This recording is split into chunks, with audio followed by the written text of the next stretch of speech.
क्या प्लानिंग चल रही है इस बार कांग्रेस की? किस एजेंडे पे, किस विजन से कांग्रेस इस बार इलेक्शन लड़ने जा रही है? क्या प्लानिंग चल रही है इस बार कांग्रेस की? किस एजेंडे पे, किस विजन से कांग्रेस इस बार इलेक्शन लड़ने जा रही है? और निश्चित तौर पर मैं कह सकता हूँ कि हमारी लड़ाई तो यहाँ की प्रदेश सरकार से है। जी, सीधा स्पष्ट एक है, मोदी जी से बयान नहीं। भारतीय जनता पार्टी का जो केंद्रीय नेतृत्व है जी, वो मोदी जी को लाकर बड़े बड़े सपने तो दिखाते हैं, जी, लेकिन उनका चुनाव तो 2024 में है। तो आम आदमी पार्टी आई है, अच्छी बात है, अभी पंजाब में जीती है, दिल्ली में जीत कर आई है, जी। उनका रास्ता लंबा है। तो आपके नेबरिंग स्टेट्स की बात करें, जो अपने साथ लगते स्टेट्स हैं, उनमें कांग्रेस का सफाया हो चुका है। हरियाणा में बीजेपी का कब्जा है, पंजाब में भी आम आदमी पार्टी को बड़ा मैंडेट मिला है। तो आप कैसे कॉन्फिडेंट हो इस बार हिमाचल में भी जो है कांग्रेस की सरकार बनेगी? हमारी पार्टी मजबूत है, कांग्रेस पार्टी का सफाया हो गया, वो आधार नहीं। जी, अगर वहाँ आम आदमी पार्टी आई है तो दूसरी प्रिंसिपल ऑपोजिशन पार्टी कांग्रेस आई, जी, बीजेपी तो नहीं आई ना। जी। लोगों का एक ही सवाल होता है कि कांग्रेस का सीएम चेहरा कौन होएगा। तो क्या आप बता सकते हैं कि कांग्रेस इस बार हिमाचल में किसको सीएम प्रोजेक्ट कर रही है? तो चेहरे से ज्यादा हमें क्या देखना है कि हमारी विचारधारा क्या है, जी, और जिस चुनाव चिन्ह पर हम चुनाव लड़ते हैं जी, वो महत्वपूर्ण होता है। जी, ना हम किंग है ना किंग मेकर। जी, अभी तो हमारा जो लक्ष्य है और जो उद्देश्य है जी, वो कांग्रेस पार्टी का चुनाव जीतना है। महिलाओं का अपमान हो रहा है, जी, जो ड्रग माफिया हर गांव के अंतिम दरवाजे तक पहुंच चुका है, जी, वो जनता की अदालत में उन मुद्दों को हम ले जाएंगे जी, और जनता से पूछेंगे कि आप भारतीय जनता पार्टी को क्यों वोट देना चाहते हैं। जी, बेशक हाईकमांड पर वो लोग उंगलियां उठाते हैं जब वो अपनी गलतियां नहीं समझते जी। कि हमारी गलतियों से चुनाव आ रहे, तो वो हाईकमांड पर उंगली उठा देते हैं कि हाईकमांड की गलतियों से आ रहे। हम कोई राजनीति में आकर जो धंधा नहीं करना चाहते, जी, बिल्कुल, अपने व्यापार को दुगना नहीं करना चाहते, जी। इसलिए हम बार बार कह रहे हैं कि हम राजनीति में जी। सत्ता प्राप्ति के लिए सत्ता नहीं चाहते हैं।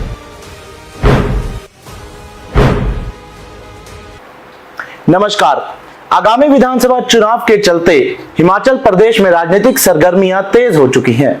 इसी के चलते आज हम आपको लेकर पहुंचे हैं हमीरपुर के विधानसभा क्षेत्र नदौन में, जहां से विधायक और कैंपेन कमेटी के चीफ सुखविंदर सिंह सुक्खू जी हमारे साथ है। सुक्खू साहब, सबसे पहले स्काई न्यूज़ पे आपका स्वागत। धन्यवाद जी, सुखविंदर सुक्खू जी, कैसे देखते हैं इस समय हिमाचल में राजनीतिक माहौल कैसा बना हुआ है? तो राजनीतिक माहौल धीरे धीरे गर्म होता जा रहा है जी, और अभी 5 महीने चुनाव को है। चुनावों के बाद उस समय को और उस परिस्थितियों के हिसाब से ये राजनीतिक माहौल और गर्माएगा। जी, तो सभी के साथ साथ आगे राजनीतिक गतिविधियां भी तेज होगी। जी। सर, आप कैंपेन कमेटी के चीफ हैं, तो क्या प्लानिंग चल रही है इस बार कांग्रेस की? किस एजेंडे पे, किस विजन से कांग्रेस इस बार इलेक्शन लड़ने जा रही है? देखिए, हिमाचल प्रदेश के जो मुद्दे हैं, जी, चाहे वो रोजगारी का मुद्दा है, चाहे भ्रष्टाचार का मुद्दा है, चाहे महंगाई का मुद्दा है, जी, या पेपर लीक माफिया है, सरकारी जो रोजगार होती है उसमें पेपर जो लीक करवा के अपने कार्यकर्ताओं और अपने रिश्तेदारों को जो रोजगार दिया जाता है, जी, ये सभी मुद्दे आने वाले समय में चुनाव की सरगर्मियां बनेंगी। जी, और निश्चित तौर पर मैं कह सकता हूँ कि हमारी लड़ाई तो यहाँ की प्रदेश सरकार से है। जी, सीधा स्पष्ट एक है, मोदी जी से बयान नहीं, जयराम जी की खैर नहीं। जी, इस नारे को हम लेकर आगे चलेंगे, जी, क्योंकि भारतीय जनता पार्टी का जो केंद्रीय नेतृत्व है जी, वो मोदी जी को लाकर बड़े बड़े सपने तो दिखाते हैं, जी, लेकिन उनका चुनाव तो 2024 में है। तो अभी हम लोकल मुद्दों पर, जो मैंने आपको बताया, उन मुद्दों पर हम चुनाव लड़ेंगे। जी। सुक्खू साहब, 2 इंडिपेंडेंट विधायक पीछे अभी कुछ दिन पहले बीजेपी में ज्वाइन होते हैं, शामिल होते हैं। कैसे देखते हो आप कि इससे बीजेपी मजबूत होती नजर आ रही है हिमाचल में? नहीं, वो तो पहले से एसोसिएट्स मेंबर थे। जी, इससे बीजेपी कमजोरी हुई है, जी, क्योंकि उनको 2 पूर्व केंद्रीय नहीं, दो पूर्व राज्य के जो पूर्व मंत्री रहे हैं, जी रविंदर रवि जी और धूमल साहब के साडू है ठाकुर गुलाब सिंह जी, वो चुनाव लड़े थे। जी तो इन दो को वो काफी समय से लेने की कोशिश कर रहे थे, होशियार सिंह जी को और प्रकाश राणा जी को। जी तो वो उन्होंने उनको बीजेपी में शामिल कर लिया, लेकिन वो शामिल करने से पहले उन्हें अपनी विधानसभा की विधायकी से इस्तीफा देना चाहिए था। जी कोई भी विधायक जब किसी पार्टी को ज्वाइन करना चाहता है, जी। ये आजाद उम्मीदवार जो कि किसी सिंबल पर नहीं चुनाव लड़ा है, उसका अपना सिंबल होता है, जी उसका त्याग करके दूसरी पार्टी को ज्वाइन करता है, तो वो दल बदल कानून की प्रक्रिया में आता है। जी, लीगली उन पर कोई कार्रवाई हो सकती है इस पर, जैसे आपने बताया कि दल बदल कानून है। तो निश्चित तौर पर उनकी सदस्यता रद्द होगी। जी ये तो चाहे परिणाम विधानसभा से चाहे परिणाम अगले चुनावों के बाद आए, जी। क्योंकि कानूनी प्रक्रिया थोड़ी लंबी है, जी लेकिन स्वच्छता संज्ञान लेकर स्पीकर महोदय को इस पर कार्रवाई करनी चाहिए। जी सुखू साहब, कैसे देखते हो इस समय? पहले अक्सर देखा जाता था हिमाचल में एक टेन्योर बीजेपी रहती थी, एक टेन्योर कांग्रेस रहती थी, बट अब तीसरी एक नई पार्टी ने एंट्री ली है जिसका नाम है आम आदमी पार्टी। आम आदमी पार्टी के हिमाचल में आने से किस पार्टी को ज्यादा डेंट लगेगा? नहीं, किसी को नहीं डेंट लगेगा। हिमाचल की राजनीति में जी मैं ये कह सकता हूँ कि जब भी विधानसभा चुनाव आते हैं, जी तीसरी पार्टी और तीसरे मोर्चे का उदय होता है, जी और हमेशा से होता है ऐसा। जी तो निश्चित तौर पर वो 4 से 5% मत ले जाती है। तो आम आदमी पार्टी आई है, अच्छी बात है, अभी पंजाब में जीती है, दिल्ली में जीत कर आई है, जी। उनका रास्ता लंबा है, और मैं कह सकता हूँ कि वो मतलब मंजिल पे तो पहुंचेंगे। अगर आप कह रहे हो रास्ता लंबा है, पंजाब में भी पिछले इलेक्शन में ट्राई किया था आम आदमी पार्टी ने, आप कहना चाहते हो रास्ता लंबा है, मतलब किसी ना किसी समय हिमाचल पे उनकी सरकार बन सकती है? नहीं, मैंने तो नहीं कहा, ये तो आप कह रहे हैं। जी रास्ता लंबा है, और रास्ता लंबा करने में समय लगता है। जी तो अब देखते हैं कि 20 वर्ष लगते हैं या 15 वर्ष लगते हैं। जी तो कम से कम इतने वर्ष तो हिमाचल की राजनीति में उनको स्थापित होने के लिए लगेंगे, ये मैं दावे के साथ कह सकता हूँ। जी। फिर भी कोई किसी पार्टी को डेंट पड़ेगा? कोई वोट शेयर पे डिफरेंस आएगा? नहीं, अभी जो इस पार्टी में अभी जो भी हिमाचल के लोग गए हैं, जी वो इस आशा के साथ गए कि हमें चुनावों में प्रत्याशी जी। बनाएंगे, और प्रत्याशी के साथ हमको कुछ चंदा भी मिलेगा। जी उस दृष्टिकोण से भी कुछ लोग गए हैं, और कुछ लोग तब जाएंगे जब हमारे चुनावों की तिथि घोषणा होगी, जी और कांग्रेस पार्टी के टिकट वितरण की बढ़ जाएंगे, और जी। बीजेपी के टिकट बढ़ जाएंगे। जी तो जिनको टिकट नहीं मिलता और कई काम करते हैं, जी। तो तीसरी पार्टी का रूप बिल्कुल के रूप में उसमें शामिल हो जाते हैं। जी इसी तरह तीसरे मोर्चे में शामिल हो जाते थे, इसमें कोई दो राय नहीं है। जी। तो उनका कोई अभी ज्यादा, मैं बोल सकता हूँ कि अभी ज्यादा आधार उनका बना नहीं है, जी और उस आधार के लिए उनको लंबा रास्ता तय करना पड़ेगा। जी। सुखू साहब, आपने टिकट वितरण की बात की।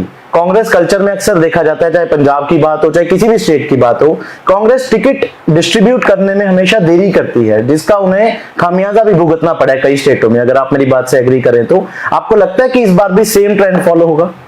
नहीं, हमने कांग्रेस पार्टी की सभी लोगों ने बैठकर, जो हम सब लोगों ने जी। अखिल भारतीय कांग्रेस कमेटी के जो हमारे इंचार्ज है राजीव शुक्ला जी ने, जी सभी ने तय किया कि जल्दी टिकट करेंगे, और 30-32 टिकटों में तो कोई लड़ाई है ही नहीं। जी, कंफर्म्ड है जो 30-32 टिकट है। तो उनको तो पता है कि हमें चुनाव में जाना है। जी 10-15 टिकटें और है जहाँ ज्यादा अड़चन नहीं जी। है, कोई टिकटों की ज्यादा लंबी लड़ाई नहीं। जी सर, बात करते हैं अपने कांग्रेस के। आप पुराने सिपाही हो, सीनियर लीडर हो, आप हिमाचल प्रदेश के प्रधान भी रहे हो, तो आपके नेबरिंग स्टेट्स की बात करें, जो अपने साथ लगते स्टेट्स हैं, उनमें कांग्रेस का सफाया हो चुका है। हरियाणा में बीजेपी का कब्जा है, पंजाब में भी आम आदमी पार्टी को बड़ा मैंडेट मिला है। तो आप कैसे कॉन्फिडेंट हो इस बार हिमाचल में भी जो है कांग्रेस की सरकार बनेगी? नहीं, लोकतंत्र में हार और जीत जी किसी पार्टी की मजबूती का आधार नहीं होती। जी कि हमारी पार्टी मजबूत है, कांग्रेस पार्टी का सफाया हो गया, वो आधार नहीं है। जी अगर वहाँ आम आदमी पार्टी आई है तो दूसरी प्रिंसिपल ऑपोजिशन पार्टी कांग्रेस आई है, जी बीजेपी तो नहीं आई ना, जी और ना ही अकाली दल आया। जी तो ये लोकतंत्र में चलता है, कभी हार होती है, कभी जीत होती है। एक समय भारतीय जनता पार्टी के 2 सदस्य थे, जी आज वो सबसे बड़ी पार्टी के रूप में 309 सीटें लेकर सबसे बड़ी पार्टी के रूप में सत्ता में। जी तो लोकतंत्र में हार और जीत चली रहती है जी और पार्टी की जो विचारधारा जी। है वो हमेशा रहती है। जी सुखू साहब, हमने लोगों से बात की, हिमाचल में कुछ सर्वेस किए, लोगों से वॉक्स पॉप किए। लोगों का एक ही सवाल होता है कि कांग्रेस का सीएम चेहरा कौन होएगा। तो क्या आप बता सकते हैं कि कांग्रेस इस बार हिमाचल में किसको सीएम प्रोजेक्ट कर रही है? देखिए, अभी तो ये परंपरा ही गलत रही है। जी, मैं तो ये कह सकता हूँ कि परंपरा गलत रही है। बेशक पंजाब में उन्होंने चीफ मिनिस्टर का सीएम चरणजीत सिंह चन्नी को सीएम ऐलाना चेहरा घोषित किया जी, क्योंकि चेहरे से ज्यादा हमें क्या देखना है कि हमारी विचारधारा क्या क्या है जी और जिस चुनाव चिन्ह पर हम चुनाव लड़ते हैं जी वो महत्वपूर्ण होता है। जी तो हिमाचल प्रदेश में मेरा ये मानना है कि हमारी सबकी राय, मेरी राय में तो ये था और हमने हाईकमांड को बता दिया जी कि चुनाव सामूहिक नेतृत्व में लड़ा जी। जाएगा। सीएम का कोई चेहरा नहीं होगा। सीएम का चेहरा बनने से पहले उसे विधायक बनना पड़ता है। जी। पहले वो विधायक की एलिजिबिलिटी को प्राप्त करे और जी। उसके बाद विधायकों के राय लेकर हाईकमान उसमें तय करे। जी तो हाथ का निशान ही हमारा सीएम का चेहरा होता है। जी बिल्कुल। सुखो साहब, आप कैंपेन कमेटी के चीफ हो, तो मैं सीधा सवाल एक पूछना चाहूंगा आपसे कि आप किंग मेकर हो हमारी नजर में। आपने ही सीएम बनाना है, आपने ही टिकटें बांटने में भी आपका रोल रहना है। तो आप खुद किंग कब बनोगे? खुद किंग रहोगे या किंग मेकर हो? देखिए, हम तो कार्यकर्ता है जी, ना, हम किंग है ना किंग मेकर है। जी अभी तो हमारा जो लक्ष्य है और जो उद्देश्य है जी वो कांग्रेस पार्टी का चुनाव जीतना है। जी और जो कांग्रेस पार्टी है उसकी नीतियां, उसकी विचारधारा, उसके कार्यक्रम से जनता को अवगत करवाना है। जी और भारतीय जनता पार्टी के 4.5 साल में जो भ्रष्टाचार हुआ है, जी जो बेरोजगारी बढ़ी है, जो महंगाई आसमान छू रही है, जो महिलाओं का अपमान हो रहा है, जी जो ड्रग माफिया हर गांव के अंतिम दरवाजे तक पहुंच चुका है, जी वो जनता की अदालत में उन मुद्दों को हम ले जाएंगे जी और जनता से पूछेंगे कि आप भारतीय जनता पार्टी को क्यों वोट देना चाहते हैं। जी जनता से सवाल करोगे आप? हम तो जनता से सवाल करेंगे कि क्यों वोट देना चाहते जी। हैं। कोई ऐसा कार्य कर दीजिए जिससे उनको ये लगे, हमको ये लगे कि उन्होंने अच्छा काम किया। जी तो अभी जो मुख्यमंत्री उनकी प्रशासनिक क्षमताओं पर भी प्रश्न चिन्ह है। जी और मेरा ये मानना है कि हिमाचल की जनता बड़ी जागरूक है और जी। अभी बाई इलेक्शन जो हुए थे उसमें कांग्रेस पार्टी ने अच्छा परफॉर्म किया था। जी सर, जो इलेक्शन होते हैं वो पॉलिटिशियन के लिए शादी के जैसे होते हैं। जैसे एक लड़के के लिए उसकी शादी जरूरी होती है। विधानसभा इलेक्शंस में आप शादी लड़ने जा रहे हैं, लेकिन अभी तक आपने दूल्हे का ऐलान नहीं किया। क्या लगता है कि कब कांग्रेस पार्टी अपने दूल्हे का ऐलान इलेक्शनों से पहले करेगी या नहीं करेगी? ये कहना ही गलत है कि इलेक्शन एक शादी के दूल्हे की तरह। जी इलेक्शन हर 5 साल में जी एक परीक्षा परिणाम की तरह होती है जी बिल्कुल कि उसके उस विधानसभा क्षेत्र में जी उसने 5 साल में कितना जनता के बीच मेल मिलाप रखा है, जी। कितनी जनता की समस्याओं को सुना है, जी कितने जनता के साथ सहानुभूति रखी है, जी जी। कितने सुख और दुख में उसने साथ दिया है। बेसिकली रिपोर्ट कार्ड होता है वो अपने विधायक का। बिल्कुल। जी और जब वो जनता वोट डालने जाती जी। है तो हिमाचल की जनता 2 प्रकार से वोट डालती है। जी। हिमाचल में 2 पार्टियां नहीं लड़ती है, जी हिमाचल में हमेशा से 4 पार्टी लड़ती है। जी तो आप पूछेंगे 4 कैसे? पार्टी है, कैसे? वो मैं आपको बाद में बताता हूँ। जी लेकिन जब हिमाचल की जनता ये जानती है कि इस बार हिमाचल में जी। हमने इसको हराना है, जी या जिताने के लिए चुनाव नहीं होता। जी हिमाचल में अलग प्रकार का चुनाव होता है। हिमाचल में अलग है। जी यहाँ जो जिसके नाम पे आगे भ्रष्टाचार जुड़ जाता है वो चुनाव नहीं जीतता है। जी। और दूसरी बात एक मैं आपको ये बताना चाहूंगा, इसका मतलब 2017 में कांग्रेस को हटाने का कारण यही था? देखिए मैं लोगों की राय जी, लोगों की राय डिस्कस कर रहे हैं। लोगों की राय में बात कर रहा हूँ। जी जी लोगों की। भ्रष्टाचार मुद्दा बनता है, जी चुनावों के वक्त आरोप लगते हैं, साबित कभी नहीं होते। जी जी बिल्कुल। साबित कभी नहीं होते, जी। लेकिन मन मना लेते हैं लोग कि आज हमने इनके इस नेता को हारा। जी हिमाचल प्रदेश एक ऐसा राज्य है जो सभी मुख्यमंत्री हारे हैं, एक को छोड़। जी यशवंत सिंह परमार हमारे पहले मुख्यमंत्री थे, जी जो बैरिस्टर थे, वो चुनाव हारे। जी शांता कुमार जी बीजेपी के मुख्यमंत्री, वो चुनाव जी। हारे। अजय जी, एमएलए, बिल्कुल। धूमल साहब चुनाव हारे, जी। वीरभद्र सिंह जी चुनाव हारे। मतलब मुख्यमंत्री को भी हार का सामना करना पड़ता है। मुख्यमंत्रियों को भी हार का सामना जी। करना पड़ता है। और जो मिनिस्टर जी ज्यादा उसमें रहता है, ज्यादा लाइमलाइट में रहता है, ज्यादा सत्ता का जब नशा उसके सर पर चढ़ जाता जी। है तो जनता बोलती है कि इस बार इसका जो सत्ता का नशा उसको नीचे ला। जी बिल्कुल। एक तो ये है। और जागरूक मतदाता जी। है, 80% के करीब जी, वेल एजुकेटेड विधानसभा में मत पड़ता है। जी बिल्कुल तो वो समय आने पर चोट भी करते हैं जी और जिसको जिताना होता जी। है उसके लिए वो अपने साथ जनता का दबाव भी बनाते हैं और चुनाव में उसी पार्टी की जीत होती है जी। जो जनता के दिल में थोड़ी बहुत जगह बनाता है। जी। सुक्खू साहब, आपने हाईकमांड की बात की। बीजेपी की हाईकमांड तो बड़ी स्ट्रांग है, हम भी देखते हैं नरेंद्र मोदी जो हैं लगातार अपने दौरे कर रहे हैं, अभी भी आगामी कुछ दिनों में हिमाचल आने की सोच रहे हैं। तो कांग्रेस की जो हाईकमान है उसके बारे में आपका क्या कहना है? लोगों की नजर में कांग्रेस की हाईकमान फीकी पड़ चुकी है अब। नहीं, ये गलत बात है आपकी कि कांग्रेस की हाईकमांड जी, मतलब लोगों का लोगों का मानती जी ये तो कहावतें हैं कि जी, लोगों बिल्कुल। की नजर में हम कमजोर हाईकमांड होंगे। बीजेपी की हाईकमांड हिमाचल प्रदेश से है, हिमाचल प्रदेश से जी जगत प्रकाश नड्डा जी हिमाचल प्रदेश जी जेपी नड्डा हम उनसे लड़ते आए हैं। जी वो ऐसी कोई बात नहीं कि हम उनसे घबराते हैं, जी अभी से नहीं लड़ रहे हैं, जी पहले भी चुनाव लड़े हैं। जी बिल्कुल तो इसलिए हम उनकी हाईकमांड से कोई डर नहीं लगता, जितनी जी। मर्जी मजबूत हो। हिमाचल प्रदेश में कांग्रेस मजबूत है, जी बेशक हाईकमांड पर वो लोग उंगलियां उठाते हैं जब वो अपनी गलतियां नहीं समझते जी। कि हमारी गलतियों से चुनाव आ रहे, तो वो हाईकमांड पर उंगली उठा देते हैं कि हाईकमांड की गलतियों से आ रहे। जी बिल्कुल राज्य का नेता वो होता है जो अपने राज्य का नेतृत्व करता नेतृत्व, जी, है और जो बिल्कुल। नेतृत्व करता है जी। जीत उसको सुनिश्चित करनी होती है। बिल्कुल। तो मैं दावे के साथ कह सकता हूँ कि जी। जेपी नड्डा जी राष्ट्रीय अध्यक्ष हिमाचल प्रदेश से, जी। हम पहली बार नहीं लड़ रहे। अनुराग जी। ठाकुर हिमाचल जी, प्रदेश से, बिल्कुल। यही साथ लगती है हमारी विधानसभा क्षेत्र से। जी बिल्कुल तो हम लड़ाई लड़ेंगे जी और लड़ाई युद्ध की तरह लड़ेंगे। जी हम इस चुनौती को जी। अवसर में बदलें। जी बिल्कुल। तो अपने वोटर्स को क्या सुनेहा देना चाहेंगे आप? मैसेज क्या देना चाहोगे कि लोग आपको किन कारण की वजह से वोट पाए? क्योंकि आप लंबे समय से विधायक हो, एक अच्छी पर्सनैलिटी हो, बड़े लीडर हो कांग्रेस के, हिमाचल के लोगों को उम्मीदें हैं आपसे।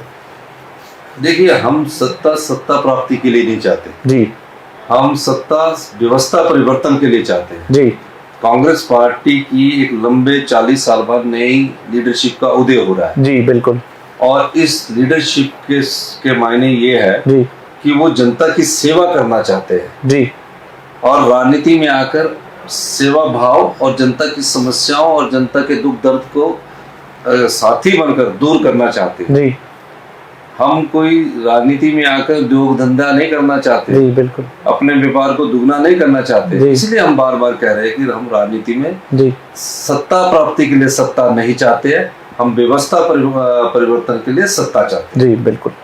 तो बहुत बहुत धन्यवाद आपका।